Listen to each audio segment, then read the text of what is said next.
Birləşmiş qablarda su ilə kerosin səviyyələri arasında fərq 6 sm-dir. Kerosin sütunun hündürlüyünü tapın. Deməli, kerosinin sıxlığı az olduğuna görə onun hündürlüyü sudan çox olacaq. Ona görə yazıram H kerosin sıxılsın H su bərabər olmalıdır 6-ya.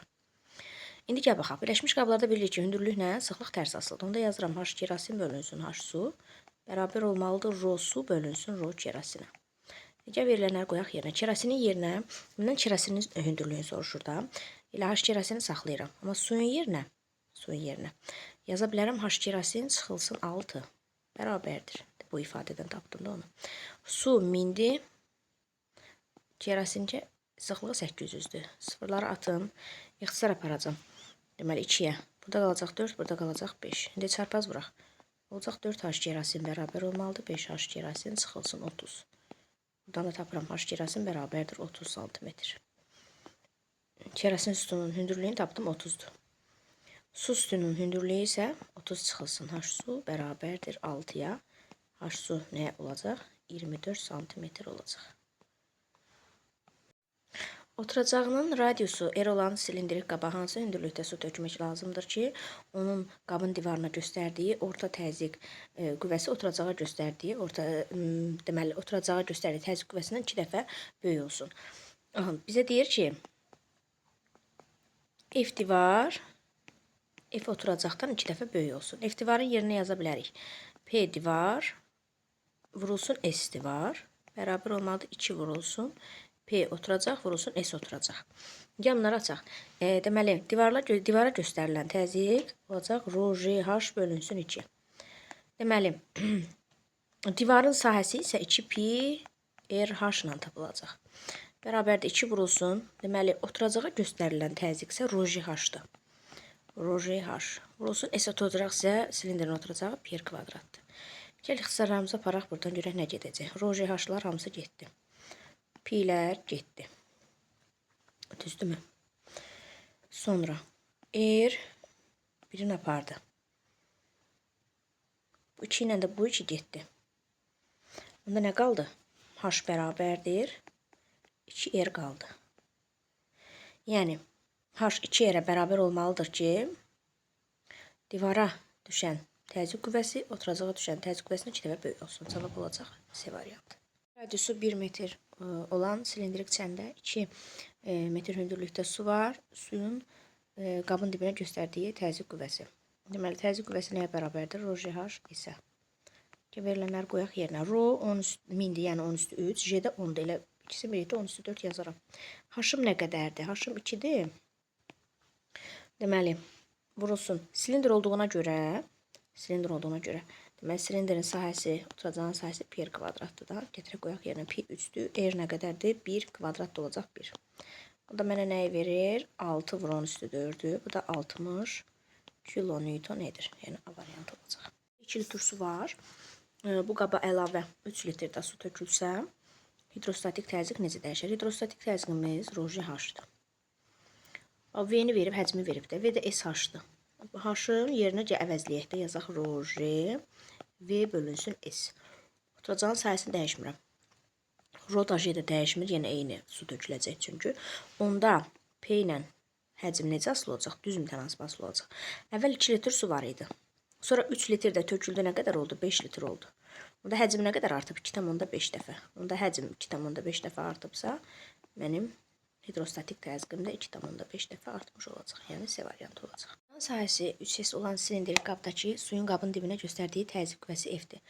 Bu suyun oturacağının sahəsi S olan digər silindrik qaba töksək, həmin qabda təzyiq qüvvəsi necə dəyişəcək? Baxın, həcm dəyişmir də, eyni həcmdə mayedir. Bunu tökür digər qaba. Onda V konstantdır. V konstantdır. Onda V nəyə bərabərdir? S vurulsun H-a. V konstantdırsa S ilə H tərs asılıdır. Əgər məsələn, burada suyun hündürlüyünə GH deyək.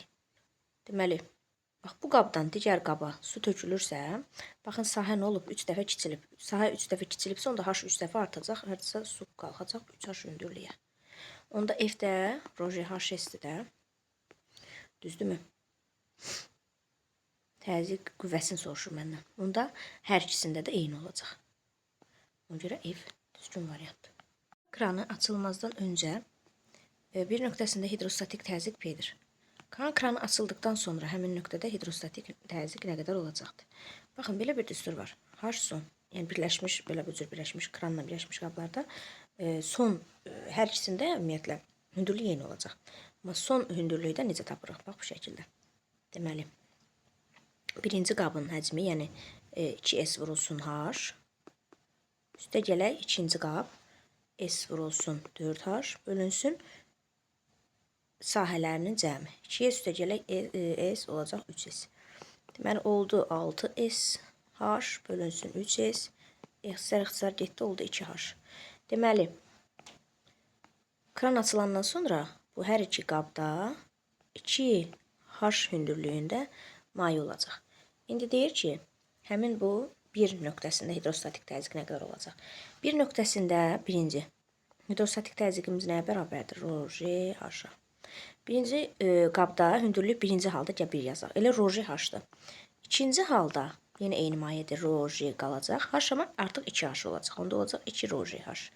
Deməli, buna P desək, bu olacaq 2P. Yəni, hidrostatik təzyiq 2P olacaq. 2 dəfə artacaq. Arakəsmə ilə bərabər hissələrə ayrılmış qaba şəkildə göstərilən kimi su tökülür. Qabın dibinin BC hissəsinə, baxın, yalnız bu hissəsinə, suyun göstərdiyi hidrostatik təzyiq, təzyiqin zamanın asılılıq qrafiki hansıdır, bunu bizdən soruşur. Baxın, birinci krandan su açılırsa, başlayır bu hissə dolmağa, düzdürmü? Dolur, müəyyən, bax, tam bu həddə çatdıqdan sonra başlayacaq neynəmək? Su töküləcək, BC hissəsi də dolacaq. Yəni, birinci halda müəyyən bir zaman anına qədər BC hissəsində su yoxdur. Yəni, orada təzyiq yaranmayacaq. Olacaq təzyiq 0. Artıq su müəyyən bu həddə çatdıqdan sonra su başlayacaq töküləcək. Baxın, digər bu BC hissəsinə başlayacaq o da dolmağa. Ona görə birinci halda təzyiq yoxdur, yəni 0. İkinci halda isə artıq artmağa başlayacaq. Baxaq 8-ə. Həcmi 8 litr olan birinci silindrik qab, boş həcmi 2 litr olan qabı boş, həcmi 2 litr olan ikinci silindrik qab isə su ilə doldurulubdur. K kranı deməli, K kranını açdıqda A nöqtəsindəki hidrostatik təzyiq necə dəyişəcək? Baxın, bunun həcmi 8-dir, bunun həcmi 2-dir.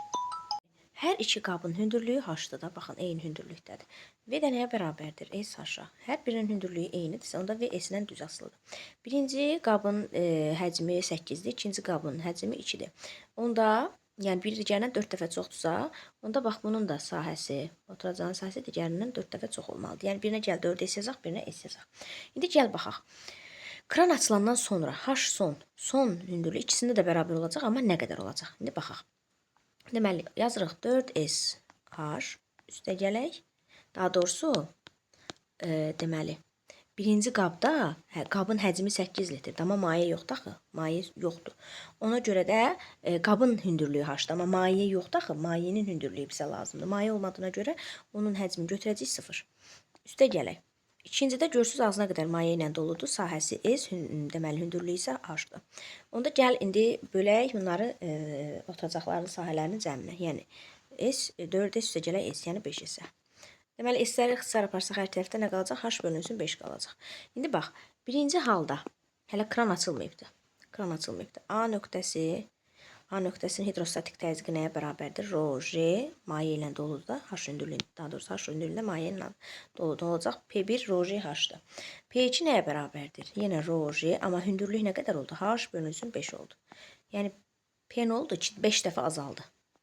Hidrostatik təzyiq onda 5 dəfə azalmış oldu. Birləşmiş qablarda su ilə yağın səviyyələri arasında fərq 4 sm-dir. Bu su sütunun hündürlüyünü tapın. Yağın sıxlığı az oldu, ona görə onun hündürlüyü daha çoxdur. Ona görə də yazırıq H yağ çıxılsın, H su bərabərdir 4-ə. Deməli, hündürlüklə də sıxlıq tərs asıldı. Onda yazırıq H yağ bölünsün, H su bərabərdir rho su bölünsün rho yağa. Gəl qoyaq yerinə. Məndən su sütunun hündürlüyünü soruşur. Onda bu yağı gəlin aradan çıxardaq. Yağı neyniyək? Bax, bu ifadədən tapaq. 4 üstə gələk, H su yazaq. Bölünsün H su bərabərdir. Deməli, suyun sıxlığı 1000-dir. Bu yağda, yəni kerosində də sıxlığı da 800-dür. İxtisar getdi. Sonra aparaq 2-yə ixtisar. 5 burada qaldı, 4 burada qaldı. İndi gəl vuraq açaq. Daha doğrusu çarpaz vuraq. Olacaq 5H su bərabərdir 16 üstə gələk 4H suya. Düzdürmü? Onda buradan h sonu tapırıq. Nə qədər eləyir? Böyük h yazacaqdım. Böyük yazdım, birincisi yazdım, amma eyni şeydir də yəni. Olacaq 16. Nə qədər? 16 santimetr. Bu da 1,6 desimetr eləyir. Desimetrdən istəyir bir cavabı olacaq 1,6. Burada 8 santimetr hündürlüklü bir cins maye var. Kranı açdıqdan sonra maye ikinci borda hansı hündürlüyə qalxacaq? H sonu gəl tapaq. Yuxarıda qeyd etdiyim düsturla tapaq. Deməli, burada H hündürlüyündə maye var. Yazaq 3S vurulsun H. Üstə gələk. Burada bax, maye yoxdur. 0. Maye olmadan görə 0 yazırıq. Bölünsün sahələrin cəmiyyənə 4S. Olacaq. S-lər də ixtisar aparaq ilə rahat olacaq. 4-də 3 H. H-ı da mənə 8 verib ki, qoyaq yerinə. 4-də 3 vurulsun 8. İxtisar getdi. 3 vurulsun 2-dən tapırıq 6. Deməli. Elə santimetrlə işləmişdə dəyişməmiş olacaq 6 santimetr. Qabların diblərinə göstərdikləri təzyiq və təzyiq qüvvələri arasında hansı münasibət düzgündür? Təzyiqimiz ρGH-dır. Eyni sudur, ρ eynidir. H da eyni olduğuna görə burada P1 P2-yə bərabərdir. Yəni 2. İndi gəl təzyiq qüvvəsinə baxaq. Təzyiq qüvvəsi isə ρGH-S-dir. Deməli, ikinci halda sahə 2 dəfə, yəni hündürlüklər eynidir, o eynidir. İkincidə hündürlük, daha doğrusu S daha böyük olduğuna görə 2 dəfə. Onda orada təzyiq qüvvəsi də 2 dəfə çox olacaq. Yəni cavab 2 və 6. Cazanın sahəsi 2S olan silindrik qabda bir cins maye var. Bu mayenin oturacağının sahəsi S olan kifayət qədər hündür silindrik qaba, digər silindrik qaba tökülür. Onda nə olacaq? Baxın, sahələrə baxın. Birinin sahəsi 2S-dir, birinin sahəsi S-dir. Mən bax bu birinci qabdakı, bura 1 deyək, bura 2. Mayeni gətirib, bax, ikinci qabdakı qaba töksəm mayeni. Deməli, eyni həcmli mayedir də, düzdürmü? Bunların həcmi eynidir, yəni qırağa maye tökülmür, həcm eyni qalır. S-lə H tərsdir. Deməli, birinci qabda oturacağın sahəsi 2S-dir, ikincidə S-dir. Sahə 2 dəfə azaldığına görə hündürlük 2 dəfə artacaq. Yəni, artıq bax, ikinci qaba töksəm, o qalxacaq, 2 dəfə daha çox hündürlüyə. Məsələn, bu H-dırsa, bu 2H hündürlüyə qalxacaq. Axırda da həcm dəyişməyəcək də, yəni qırağa çünki maye tökülmür. Ona görə, indi gəl hidrostatik təzyiqi tapaq. Hidrostatik təzyiq ρGH-dır. Birinci halda ρGH-dır, ikinci halda 2 ρGH-dır. Ona görə də hidrostatik təzyiqimiz nə olacaq? Artacaq. İndi gəl baxaq təzyiq qüvvəmizə. Təzyiq qüvvəmiz isə nəyə bərabərdir? ρGH-isə. İndi bax, birinci halda gəl bura F1 yazaq. Olacaq ρGH 2S. Çünki oturacağın sahəsi 2S-dir. Yəni olacaq 2 ρGH. İkinci halda isə deməli ρG hündürlük 2Az, sahə S. Yəni yenə olacaq 2 ρGH-da. 2 ρGH-S daha doğrusu. İkisində də gördünüz eynidir. Sadəcə birində sahə çox idi, digərində hündürlük çox oldu. Ona görə də axırda yekunda nə oldu? Təzyiq qüvvəm dəyişmədi. Yəni cavab 1 və 6 olacaq. İfadələr düzgündür. Bir hissəsi su ilə doldurulmuş ağzı bağlı qabı tərsinə çeviririk. Ağzı qabı tərsinə çevirirəmsə, burada yəni kənara heç bir maye tökülmür. Çünki ağzı bağlıdır. Onda mənim çəkim niyə dəyişsin ki? Mayemin çəkisi dəyişməyəcək. Deməli, birinci, bax, bu böyük oturacağının üstündəymiş. İndi biz bunu tərsinə çevirəndə kiçik oturacağının üstündə olacaq. Yəni, belə olacaq da. Tam çəkə bilmədim. Neysə, belə. Bəs, belə olan halda deməli, maye daha hündürə qalxacaq. Daha hündürə qalxdığına görə, H artdığına görə mənim hidrostatik təzyiqimdə qabın dibinə göstərən hidrostatik təzyiqim də artacaq. Cavab 3 və 4. Bağlı qabı tərsinə çevirdikdə 3 dənə bənd verim deyə uyğunlaşdıraq. Qabın döşəməyə göstərdiyi təzyiq, qabdan söhbət gedir. P nəyə bərabərdir? F bölünsün S-ə. Birinci 2S-dir, sonra S-dir. Yəni S nə olub? 2 dəfə azalıb. Onda P nə olacaq? Qabın döşəməyə göstərdiyi təzyiq 2 dəfə artacaq. Yəni 1-ə getdi B. İndi mayenin qabın dibinə göstərdiyi təzyiqi məndən soruşur. Deməli, yekunda ağzı bağlı qab olduğuna görə, yəni baxın, axırda yekunda hündürlük dəyişmir. Deməli, qabın dibinə göstərilən təzyiq də, hidrostatik təzyiq ρGH-dır. H dəyişmədiyinə görə eyni mayedir, o da dəyişmir, H da dəyişmir.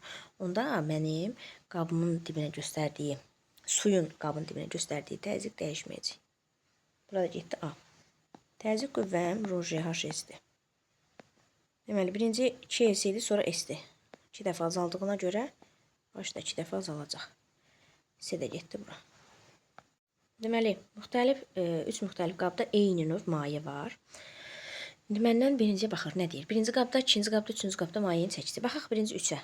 Görürsüz, düzgün formalı qabdır. Burada qabın dibinə düşən, deməli, təzyiq qüvvəsi mayenin çəkisinə bərabər olacaq. Ona görə 3-ə getdi A. Sonra birinci qaba baxaq. Birinci qab 2S oturacağının üzərində oturub. Baxın, bu qədər su tuta bilərdi. Amma daha az tutub. Daha az tutduğuna görə burada mayenin çəkisi deməli dibinə düşən təzyiq qüvvəsindən daha kiçikdir. Digərində isə oturacaq S-dir, amma daha çox maye tutub da görürsüz. Ona görə burada ikincidə P F-dən böyükdür. Necə uyğunlaşdıraq? Anı da buraya yazım, qarışdırmayın. A, bura getdi. İndi deyir ki, birinci qabdakı mayenin çəkisi təzyiq qüvvəsindən azdır. Ona görə sizə getdi bura. B isə getdi ikinciyə. Çünki ikinci qabdakı mayenin çəkisi qabın dibinə düşən təzyiq qüvvəsindən çoxdur. Aha, deməli, ən böyük də elə ikincidədir. Ən kiçik olan isə bax bu olacaq. İndi baxaq 16-ya.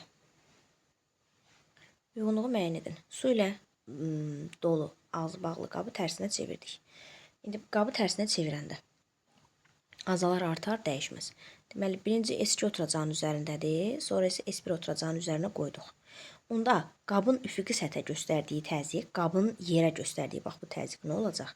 P nəyə bərabərdir? F bölünsün S-ə. Birində S2 oturacağının üzərindəmiş, sonra S1 oturacağının üzərində olub. S2 də S1-dən böyükdür. Deməli, nə olub? S kiçilib. S kiçildiyinə görə təzyiq nə olacaq? Artacaq. Ona görə 1-ə getdisi. Təzyiq qüvvəsinə baxsaq, təzyiq qüvvəsi isə eynidir də. Yəni, burada mg ilə götürülür. mg ilə götürülür. Yəni, burada çəkidə heç bir dəyişiklik olmadığına görə eyni mayedir. Sadəcə oturacaqlarını dəyişmişik də. Burada heç bir şey olmadığına görə, yəni mg-si dəyişmədiyinə görə burada təzyiq qüvvəsi dəyişməyəcək. Deyə getdi bura. Ondan sonra burada yazıb qabın dayanıqlığı. Qabın dayanıqlığı azalacaq. Çünki bax bu vəziyyətdə olanda ağırlıq mərkəzi yerə daha yaxın olur deyə. Çünki bu hissədə kütlə payı daha çoxdur. Bax bu hissədə daha çoxdur. Ona görə. Amma mən bunu tərsinə çevirəndə bu da ağırlıq mərkəzi yuxarı qalxacaq və o da dayanıqlığı azaldacaq. Ona görə qabın dayanıqlığı azalacaq. Yedə getdi bura. Sonra suyun qabın dibinə göstərdiyi təzyiq. Suyun qabın dibinə göstərdiyi təzyiq P nəyə bərabərdir? Suyun söhbət sözdən gedir. Roji H-dır. Ağzına qədər dolu qabdırsa, mən bunu tərsinə də çevirsəm, bunun H-ı dəyişmir də. Ona görə də P-si də dəyişməyəcək. Suyun qabına göstərdiyi təzyiq dəyişməyəcək. A da getdi bura. Ondan sonra A getdi bura. Suyun qabın dibinə göstərdiyi təzyiq qüvvəsi. P bərabərdir, F bərabər daha doğrusu Roji H S-ə. Neynədim? Mən S-i azaltdım. S-i azaltdığıma görə mənim F-im də azaldı. Yəni suyun qabına göstərdiyi təzyiq qüvvəm də nə olacaq? Azalacaq. B də getdi